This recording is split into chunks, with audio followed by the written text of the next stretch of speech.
بسم اللہ الرحمن الرحیم قل لا اسألکم علیہ اجرا الا المودۃ فی القربى۔ خالق کائنات نے قرآن کریم فرقان حمید کے اندر بہت سارے مقامات پر عظمت اہل بیت کا اعلان کیا، اور یہاں بھی اپنے محبوب کائنات صلی اللہ علیہ وسلم کو حکم دیا کہ محبوب اعلان کرتے کہ میں تم سے کوئی اجرت نہیں طلب کرتا، کہ لوگوں میں نے تمہیں کلمہ پڑھایا، کلمے کے ذریعے پاک کیا، غسل کا طریقہ بتایا،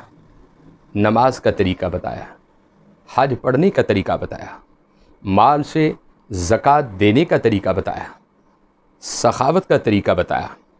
رمضان المبارک کی عبادت اور ریاضت اور روزے رکھنے کا سلیقہ اور طریقہ بتایا، اور پھر کلمہ طیبہ کا پڑھنے کا طریقہ اور اس کا اجر اور ثواب بتایا۔ دیگر عبادات اور ریاضت کے بارے میں نے تمہیں معلومات دی، اور میں نے ہی بتایا کہ ماں کا کیا مقام ہے، باپ کی کیا شان ہے، بھائیوں کا کیا مقام ہے، بہنوں کا کیا مقام ہے، بیوی کے کیا حقوق ہیں، خامد کے کیا حقوق ہیں، بیٹیوں کے کیا حقوق ہیں، یہ سب کچھ میں نے ہی تمہیں بتایا۔ فرمایا کہ لوگوں، میں تم سے کوئی اجرت نہیں طلب کرتا، لیکن تم میرے محبوب صلی اللہ علیہ وسلم کی آل سے پیار کرنا۔ فرمایا کہ میری اولاد کا احترام کرنا، میری اولاد کی تعظیم کرنا، میری اولاد کی الفت اپنے دلوں کے اندر بسا دینا۔ آج جس ہستی کا ذکر میں کرنے لگا ہوں وہ ہستی ہے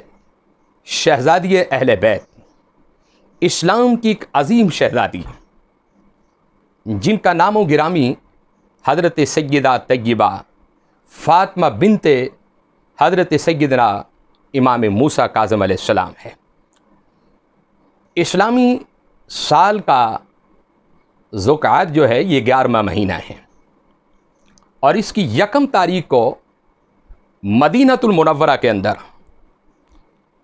ایک ایسے عظیم گھرانہ جس گھرانے کا نام حضرت امام موسیٰ کاظم ہے، اس گھرانے کے اندر حضرت فاطمہ بنت امام موسیٰ کاظم نے آنکھیں کھولی۔ اور حضرت امام موسیٰ کاظم کون ہیں؟ آل رسول کے 12 امام ہیں۔ پہلا جو امام ہے وہ مولا کائنات ہے، اور دوسرا جو امام ہے وہ حضرت سیدنا امام حسن علیہ السلام کی ذات و گرامی ہے، اور تیسرا جو امام ہے وہ حضرت سیدنا امام حسین علیہ السلام ہے، اور چوتھا جو امام ہے حضرت سیدنا امام زین العابدین علیہ السلام ہے، اور 5واں جو امام ہے وہ حضرت امام باقر علیہ السلام ہے، اور 6ٹھے جو امام ہے وہ حضرت امام جعفر صادق علیہ السلام ہے، اور 7واں جو امام ہے وہ حضرت امام موسیٰ کاظم علیہ السلام ہے۔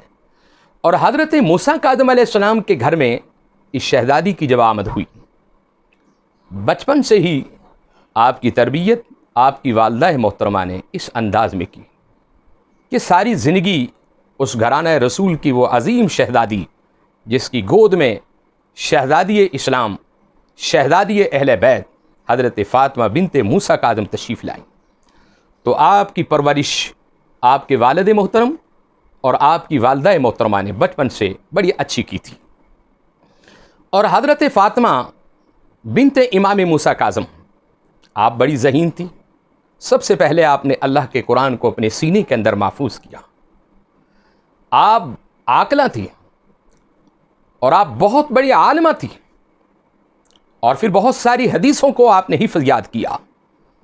آپ قرآن پاک کی آیت کوئی بھی تلاوت کرتی تو آپ کی آنکھوں سے آنسو جاری ہو جاتے، اور آپ کو یہ پتہ چلتا کہ یہ آیت کب نازل ہوئی، کس مقام اور کس جگہ نازل ہوئی، اور کس لیے نازل ہوئی۔ گویا کہ آپ بہت بڑی محدثہ بھی تھی، حدیثوں کی حفظ کرنے والے،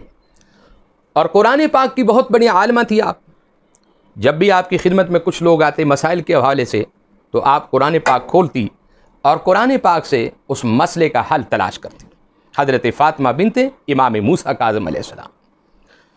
اور خوف الہی سے اس قدر آپ رویا کرتی تھی کہ ساری رات اللہ کے خوف میں گزار دینا، مولا کے ذکر میں گزار دینا، فکر مصطفیٰ میں گزار دینا، کہ میرے جد امجد ساری رات اپنی امت کے لیے کس طرح رویا کرتے تھے۔ اور آپ حضرت فاطمہ بنت موسیٰ کاظم علیہ السلام حضرت امام علی رضا کی سگی ہمشیرہ تھی آپ، اور آپ کو علم ہے کہ تہران کے اندر حضرت امام علی رضا کا روزہ مبارک ہے، اور اس حقیر نے اپنی آنکھوں سے دیکھا، الیاذ باللہ ریاض باللہ، میں اس گستاخی کے جملے نہیں کہنے لگا، کہ میں نے دیکھا کہ کعبے کے بعد اگر دنیا میں سب سے زیادہ رش ہے اور جم غفیر عاشقان مصطفیٰ کا، تو وہ حضرت امام علی رضا کے روزہ مبارک پر ہے۔ اس فقیر کو حاضری نصیب ہوئی، اور اتنا خوبصورت آپ کا تربت و روزہ مبارک، چاروں طرف سونا لگا ہوا، اور چاروں طرف اتنی وسیع جگہ عاشقان مصطفیٰ کے لیے، اور پھر حضرت امام علی رضا کا جو روزہ مبارک ہے اس کے قریب بہترین لنگر کا انتظام، جو زائرین کو اس طرح نہیں کہ قطاروں میں لگ جاؤ، بلکہ بٹھا کر ان زائرین کی خدمت وہ کرتے ہیں۔ تو میں قربان جاؤں حضرت امام علی رضا کی شان اور عزت اور عظمت پر۔ اس فقیر نے جو کچھ بھی آپ کی خدمت میں کھڑے ہو کر مانگا، آپ کے صدقے مولا کائنات نے اس حقیر کو عطا کیا۔ اور حضرت فاطمہ بنت موسیٰ کاظم علیہ السلام، آپ علم شریعت میں مکمل تھی، علم حقیقت میں آپ مکمل تھی، علم طریقت میں بھی آپ مکمل تھی، علم معرفت میں بھی آپ مکمل تھی۔ گویا کہ شریعت کا علم ہو، کوئی بھی سوال کرتا فوراً جواب دیتی، طریقت کا علم ہو، آپ کی بارگاہ میں سوال کیا جاتا فوراً جواب دیتی، حقیقت کا علم ہو، حقیقت کا سوال ہو، آپ فوراً اس کو جواب دیتی، اور معرفت الہیہ کے بارے میں اگر کوئی آپ سے سوال کرتا تو حضرت فاطمہ بنت موسیٰ کاظم آپ فوراً جواب دیتی۔ بلکہ ایک مرتبہ مدینۃ الرسول کے اندر آپ کے والد گرامی حضرت امام موسیٰ کاظم کی خدمت میں کچھ احباب تشریف لائے، دور سے آئے تھے، گاؤں سے کسی جگہ سے، اور ان کی سوچ تھی کہ ہم کچھ مسائل آپ سے پوچھیں گے حضرت امام موسیٰ کاظم سے۔ لیکن جب وہ آستانہ پہ تشریف لائے تو حضرت امام موسیٰ کاظم کہیں تشریف لے گئے ہوتے، آپ موجود نہیں تھے، آپ کی شہزادی سے ملاقات ہوئی، آپ نے ان تمام کو پانی پلایا، خدمت کی، اور پھر ان سے یہ ڈسکس کی کہ آپ کس مسئلے پر ملنا چاہتے ہیں۔ انہوں نے کہا کہ بی بی جی ہم اس لیے آئے ہیں۔ تو حضرت فاطمہ بنت موسیٰ کاظم نے کہا اگر یہ تمہارا مسئلہ میں حل کر دوں تو پھر ٹھیک ہے۔ انہوں نے کہا کہ کر دیں۔ تو حضرت فاطمہ بنت موسیٰ کاظم نے سب سے پہلے اللہ کے قرآن کو کھولا۔ آپ ہمیشہ ہر چیز کا حل جو ہے وہ اللہ کے قرآن سے تلاش کرتی، اور یہ حقیقت ہے کہ جو لوگ اللہ کے قرآن سے اپنی زندگی کے معاملات کو حل کرتے ہیں، مسائل کو ڈھونڈتے ہیں، یقیناً اس دنیا میں بھی کامیاب ہیں، قبر میں بھی وہ کامیاب ہوں گے، حشر میں بھی وہ کامیاب ہیں۔ تو حضرت فاطمہ بنت موسیٰ کاظم علیہ السلام نے ان کا حل قرآن سے ڈھونڈ دیا،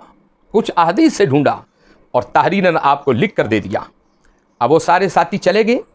تو راستے میں حضرت امام موسیٰ کاظم علیہ السلام سے ملاقات ہوئی۔ انہوں نے کہا حضور ہم تو آپ کے آستانے پر گئے تھے لیکن ملاقات نہیں۔ کس لیے گئے تھے حضور؟ یہ اس مسئلے کے لیے گئے تھے، آپ کی خدمت میں جب شہزادی کی تحریر پیش کی تو حضرت فاطمہ بنت سیدنا موسیٰ کاظم کی جب تحریر آپ نے پڑھی تو آپ مسکرانے لگے، اور مسکراتے ہوئے کہنے لگے کہ تمہارا تو مسئلہ حل ہو گیا، اور فرمایا کہ اللہ رب العزت نے میری بیٹی کو چاہے علم شریعت ہے، علم طریقت ہے، علم حقیقت و معرفت ہے، ان تمام علوم کا مرکز اور محور بنا دیا ہے حضرت فاطمہ بنت موسیٰ کاظم علیہ السلام کو۔ اور یہی وجہ ہے کہ آج شہر قم کے اندر، ایران کے اندر، تہران سے دور ہے، قم یونیورسٹی بھی آپ نے سنی ہوگی جہاں سے بہت سارے علماء فاضل ہو کر آتے ہیں۔ اس فقیر نے آپ کے دربار اقدس کی حاضری دی۔ اتنا حسین روزہ حضرت فاطمہ بنت سیدنا امام موسیٰ کاظم کا، آپ یقین جانیں کہ جب یہ حقیر اس دربار اہل بیت میں حاضر ہوا، شہزادی دربار اہل بیت میں جب حاضری کا موقع ملا، رب ذوالجلال کی قسم ہے کہ میرے جسم کے اندر ایک کب کبھی تاریخ ہوگی، اور میں سوچ میں پڑ گیا کہ مولا جب نواسی اتنی خوبصورت، اتنی حسین ہے، نواسی کے دربار کا یہ عالم ہے تو نانے کے دربار کا کیا عالم ہوگا۔ حضرت سیدنا فاطمہ بنت موسیٰ کاظم کی شان اور آپ کے دربار کا یہ عالم ہے تو حضرت امام علی رضا کے دربار کا کیا مقام ہوگا، حضرت موسیٰ کاظم کے دربار کا کیا مقام ہوگا، حضرت سیدنا امام جعفر صادق علیہ السلام کے دربار کا کیا عالم ہوگا، حضرت سیدنا امام باقر علیہ السلام کے دربار کا کیا عالم ہوگا۔ تو آج بھی قم یونیورسٹی کے اندر حضرت فاطمہ بنت موسیٰ کاظم کا دربار اقدس موجود ہے۔ اور زائرین کا جھرمٹ اور جم غفیر اس قدر ہوتا ہے کہ قدم رکھنے کے لیے وہاں جگہ موجود نہیں ہوتی۔ تو ہمارا عقیدہ ہے کہ اللہ کے جو بندے ہیں اور اللہ کے جو نیک بندیاں ہیں وہ دنیا سے چلے بھی جائیں وہ اپنی قبروں میں زندہ ہوتے ہیں۔ اور حضرت فاطمہ بنت سیدنا موسیٰ کاظم علیہ السلام آپ بہت بڑی عالمہ تھی، تقوی اور طہارت کا ایک آپ پہاڑ تھی، اور ہمیشہ باپردہ رہتی اور یہ وصیت فرماتی کہ میرے جد امجد کا حکم ہے کہ پردے میں رہا کرو۔ تو حضرت فاطمہ بنت سیدنا موسیٰ کاظم علیہ السلام آج آپ کی ولادت باسعادت کا دن ہے۔ آج پوری دنیا اس جشن اور خوشی میں ہے کہ شہزادی اہل بیت کی آمد ہوئی، اور آمد کہاں ہوئی؟ مدینۃ الرسول کے اندر۔ اور پھر آپ کا گھرانہ ہجرت کرتے کرتے خراسان پہنچے، ایران پہنچے، اور جہاں آج آپ کا دربار اقدس موجود ہے۔ اللہ رب العزت کے حضور میں دعا ہے کہ مولا کائنات ہمیں ایسی شہزادیوں کے، ہماری بیٹیوں کو، بہنوں کو، ماؤں کو، بیویوں کو ان شہزادیوں کی سیرت پر عمل کرنے کی توفیق عطا فرمائے۔ وآخر دعوانا الحمدللہ رب العالمین۔